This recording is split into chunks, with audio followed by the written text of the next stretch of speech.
प्रिय विद्यार्थियों, बीए प्रथम वर्ष में हिंदी साहित्य के आज के इस व्याख्यान में आप सभी का हार्दिक स्वागत है।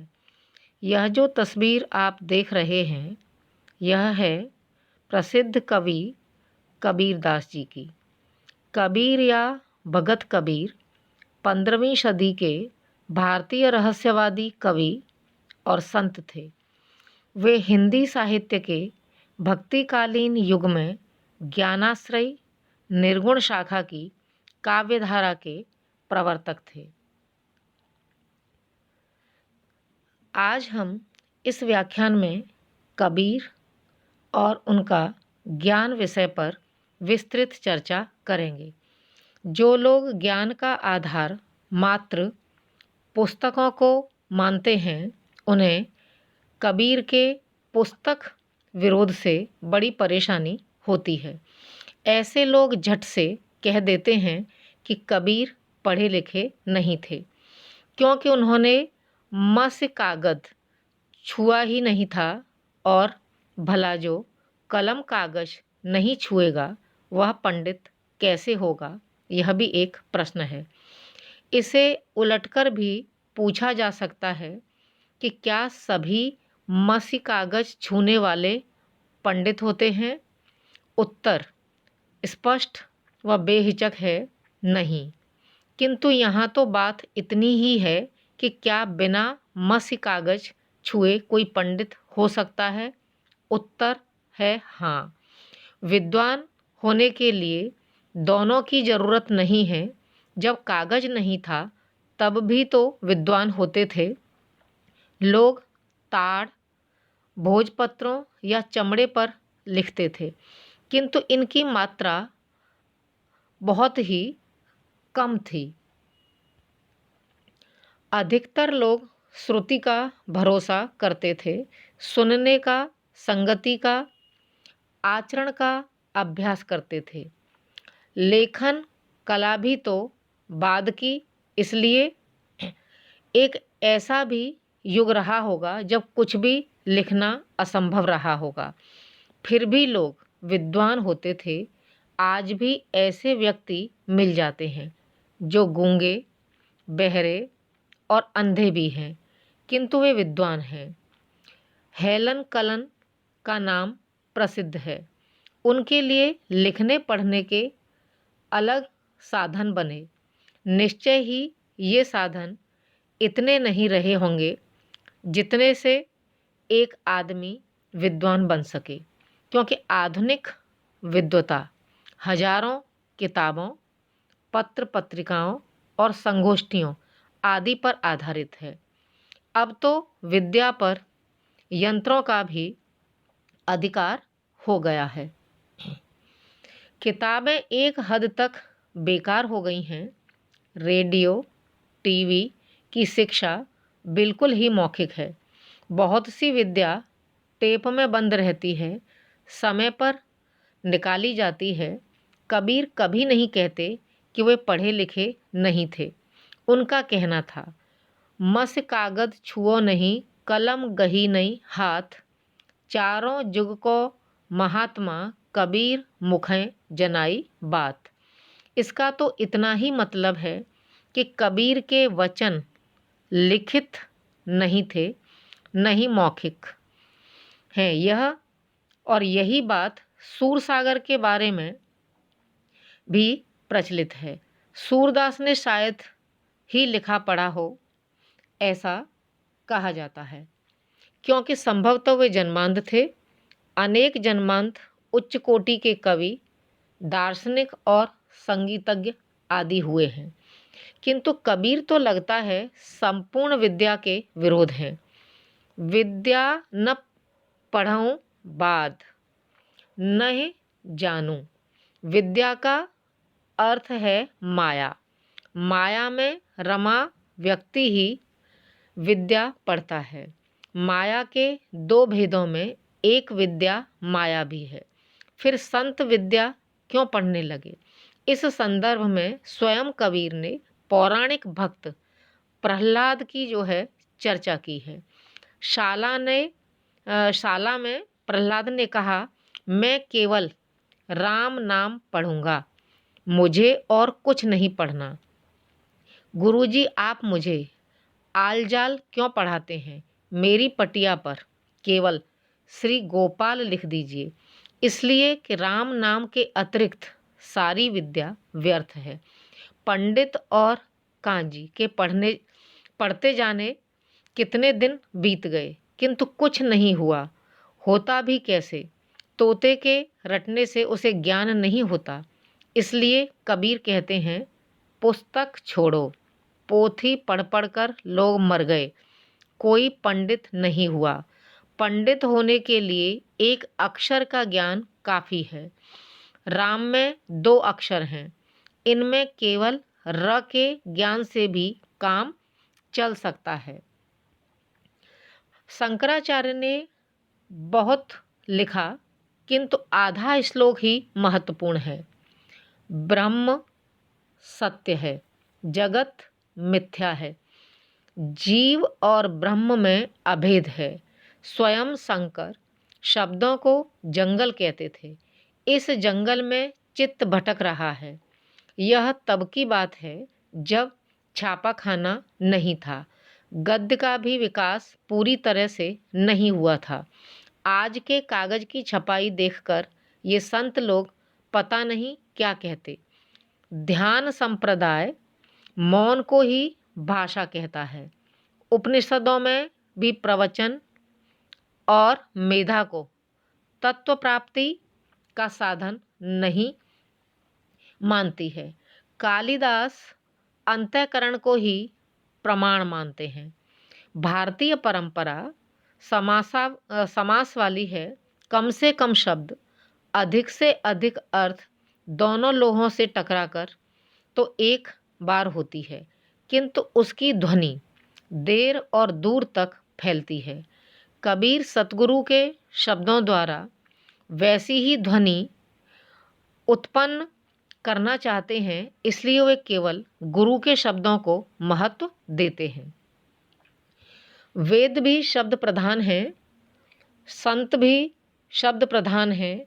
ज्ञान का एक साधन पुस्तक, अक्षर और लेखन अवश्य है, किंतु इनके अतिरिक्त भी साधन है। यह तो आज का विज्ञान भी स्वीकार करता है। उदाहरण के लिए मनुष्य बहुत कुछ व्यवहार या आचरण में सीखता समझता है। इसी से संत आचरण और व्यवहार पर जोर देते हैं। कभी प्रयोग और कभी मात्र दर्शन से ज्ञान होता है, किंतु ये सारे ज्ञान स्थूल और भूत पदार्थों के हैं। आत्म तत्व का ज्ञान तो आत्मा में होता है, जहाँ बाहर के किसी भी साधन का वश नहीं चलता। मन में तो केवल मन ही जा सकता है। भूत पदार्थों की सूक्ष्म से सूक्ष्म वस्तु भी नहीं जा सकती। इसलिए आत्म तत्व को प्राप्त करने में पुस्तकी ज्ञान क्या करेगा?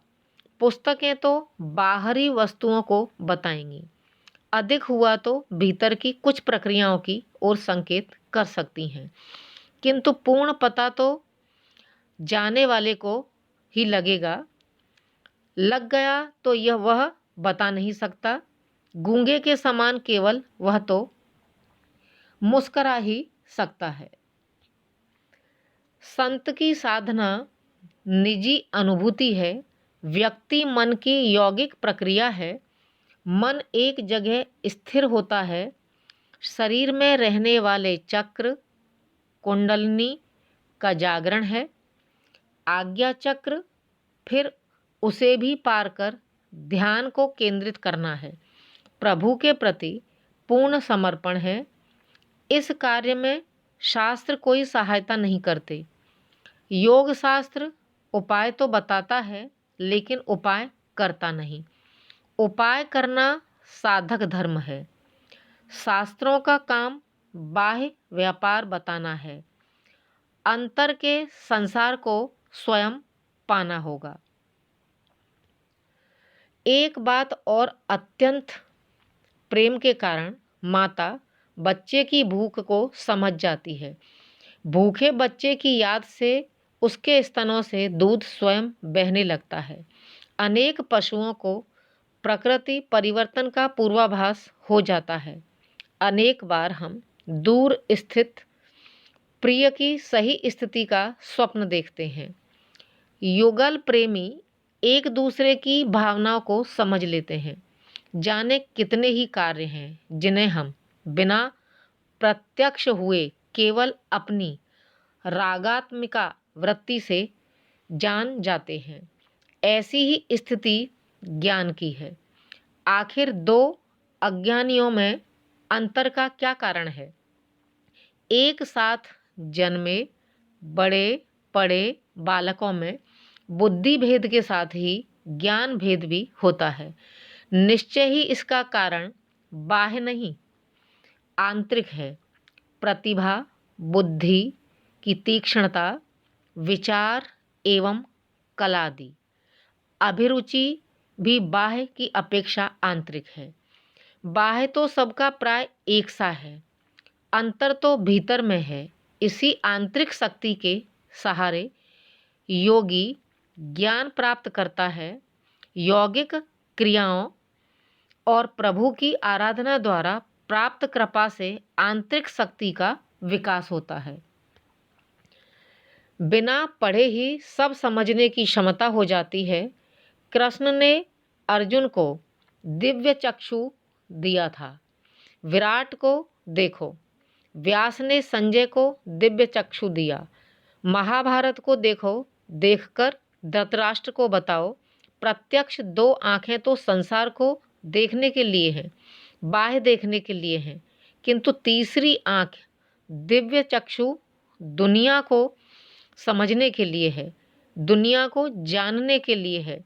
इस दृष्टि से बाहर भीतर दोनों ही दिखते हैं। अंधेरा या उजाले का कोई प्रतिबंध नहीं।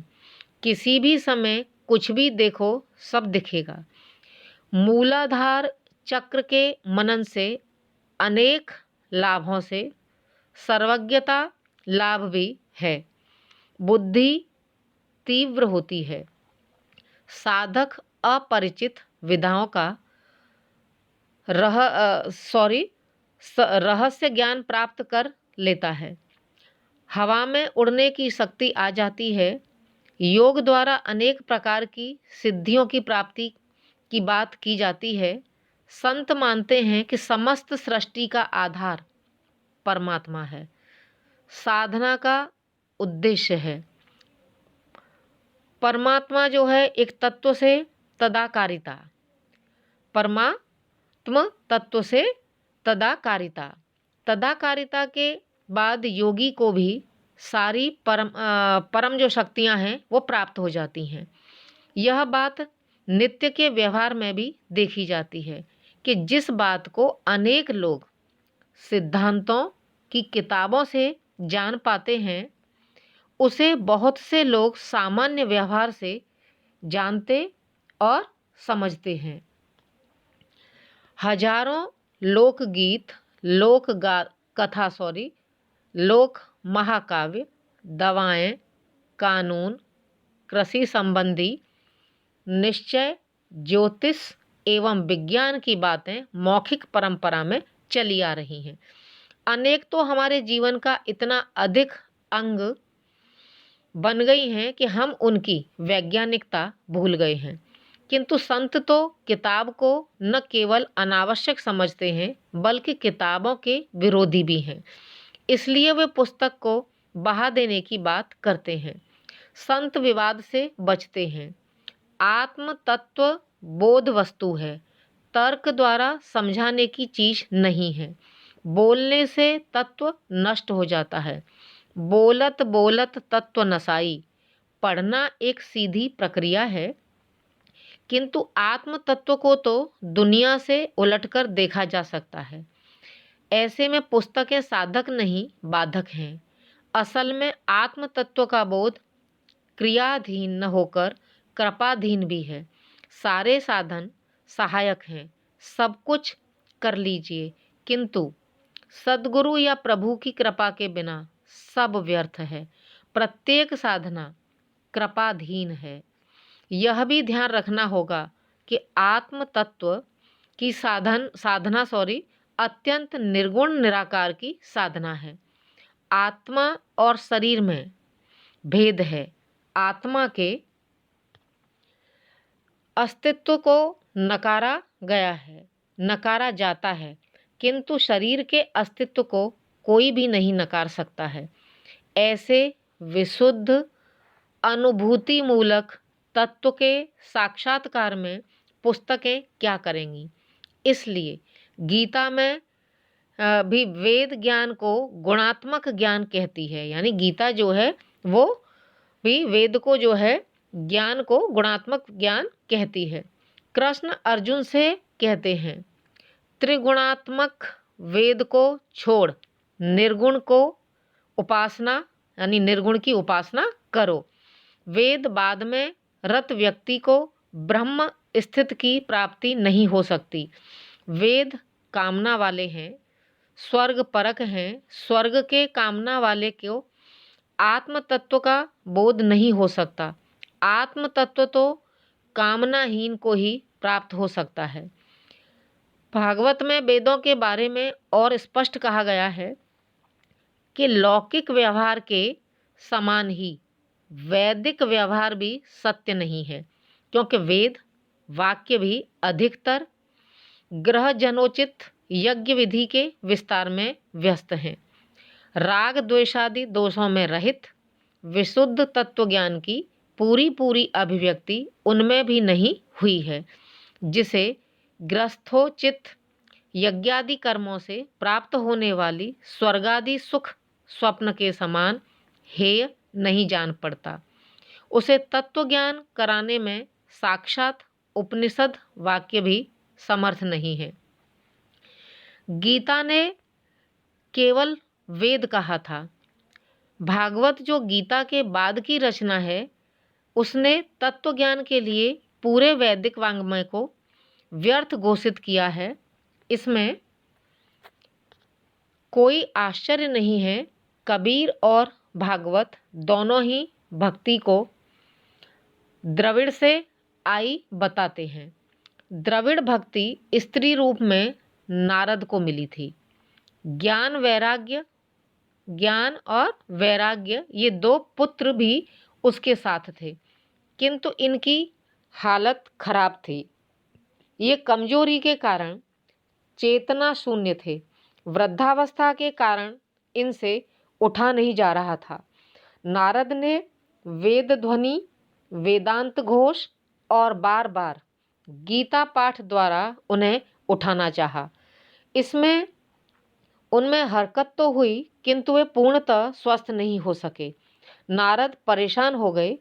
क्या किया जाए? नारद ने अपनी चिंता सनकादि ऋषियों के सामने रखी। तब उन्होंने भक्ति का मार्ग बताया।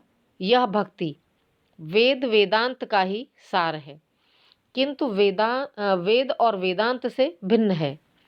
यह फल स्वरूप है। वेद वेदांत वृक्ष हैं, तो भागवत भक्ति का फल है। कबीर की भी यही मानता है। वे वेद वेदांत पेड़ और पत्ता गिनने की अपेक्षा सीधे फल से जुड़ने में विश्वास करते हैं। यह फल पुस्तकों से नहीं प्राप्त किया जा सकता, साधना और प्रपत्ति से प्राप्त होता है। वशिष्ठ ने कहा है, जो ब्राह्मण चारों वेदों का ज्ञाता होने पर भी सूक्ष्म परम ब्रह्म का अनुभव नहीं करता, वह वेद रूप भार से दबा हुआ ब्राह्मण रूपी गधा ही है।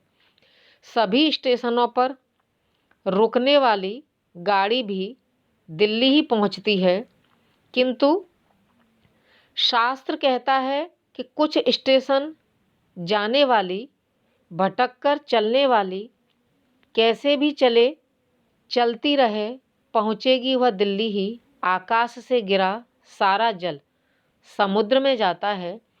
सभी देवों के प्रति किया गया नमस्कार केशव को प्राप्त होता है। गीता में इसी प्रकार से कहा गया है कि सभी देवों की पूजा भगवान को ही मिलती है।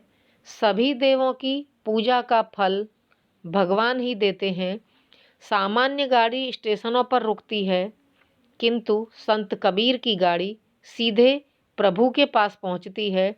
इसका प्रभाव उनके आत्मविश्वास और अभिव्यक्ति पर पड़ा है। इस तरह से जो है आज के व्याख्यान में हमने कबीर के ज्ञान पर विस्तृत चर्चा की और आज के इस व्याख्यान को हम यहीं पर समाप्त करते हैं। धन्यवाद।